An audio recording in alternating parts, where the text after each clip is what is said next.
The idea of finite person scheduling or scheduling in general is very, very difficult. The reason it's still an art is because it's still done, frankly, on a spreadsheet or even a whiteboard these days by highly experienced people in any given plant. And most customers I go to today, if that scheduler is on vacation, bad things happen, right?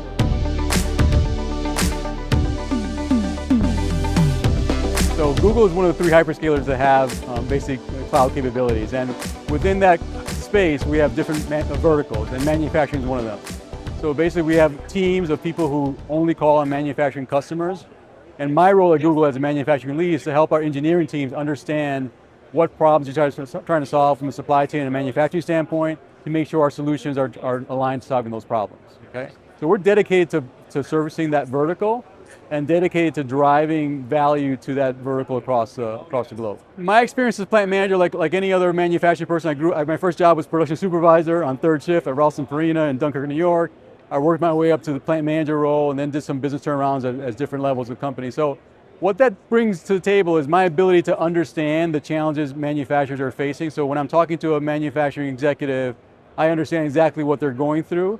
And more importantly for me, frankly, is helping our engineers understand the problem from their viewpoint, right? So I'll bring to the table what are the key KPIs, what are the key personas, what's the process look like, what are the typical process failures. So I give them the context of the problem that they may not have right away and help them basically solve for a solution in a much more effective way. So the idea of finite person scheduling or scheduling in general is very, very difficult. The reason it's still an art is because it's still done, frankly, on a spreadsheet or even a whiteboard these days by highly experienced people in any given plant. And most customers I go to today, if that scheduler is on vacation, bad things happen, right? Now the challenge is there are so many rules and constraints and combinations that software that are designed for those type of solutions aren't able to keep up with all those changes. So it relies on a person, right? My hope is, and I'm seeing some progress here, is that AI, with this ability to learn patterns, will basically bridge that gap very quickly, right? So it's not only learning the rules, but more importantly, learning the patterns that historically have worked, and then using those historical knowledge to make the best decisions, right?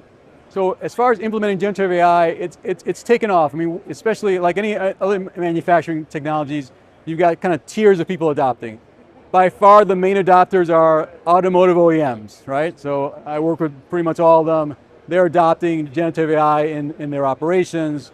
Things like understanding process deviations, things like keeping track of time studies, keeping track of parts, stuff like that. The next level down is kind of more the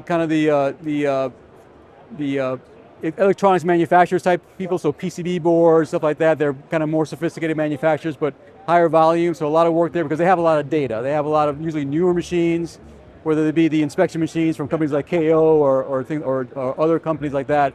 They have a lot of data they can use that to basically make better decisions. So you're seeing the adoption rate pick up. Frankly, over the last 12 months, I've seen an uptick of probably like 50% in terms of people interested in it. It's gone beyond the hype, let's see how this is going to go, if it's going to go away or stay, to it's staying here. And now it's a board level conversation. That's the big difference. Board level conversation means funding against it, and you're seeing the funding flow in. The plant floor becoming a profit center, what I mean is that at the end of the day, most plant floors today are managed as a cost center, right? I'm trying to invest capital in the machines, but I'm trying to keep the costs down so my gross margins are where they need to be, right?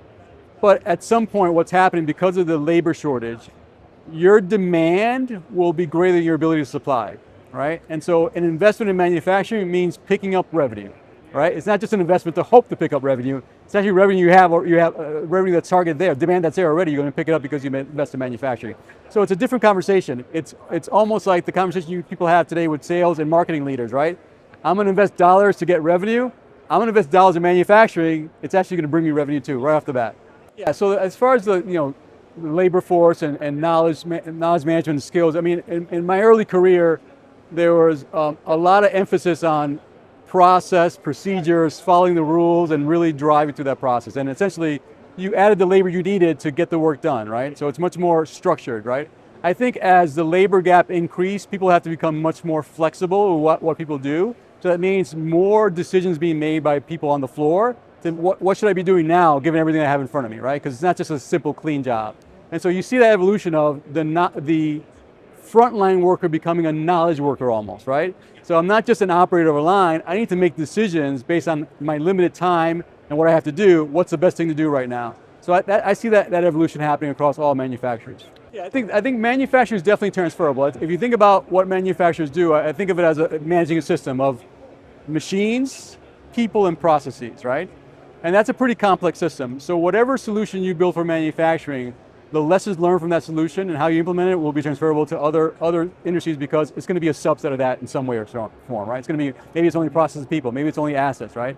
So I think an investment in manufacturing is an investment in all ecosystems, and that's what I'm trying to educate Google on, right? Which is, it's not just this thing for manufacturing. These things can be used by other industries, right? The example I gave in the talk today was supply chain for hospitals, right? The supply chain discipline didn't really exist in hospitals 30 years ago. They brought it over from manufacturing supply chain folks and understand how to run purchasing, how to manage inventory at scale, and that's where they're at today, and that's a huge cost savings to the industry because of that, right?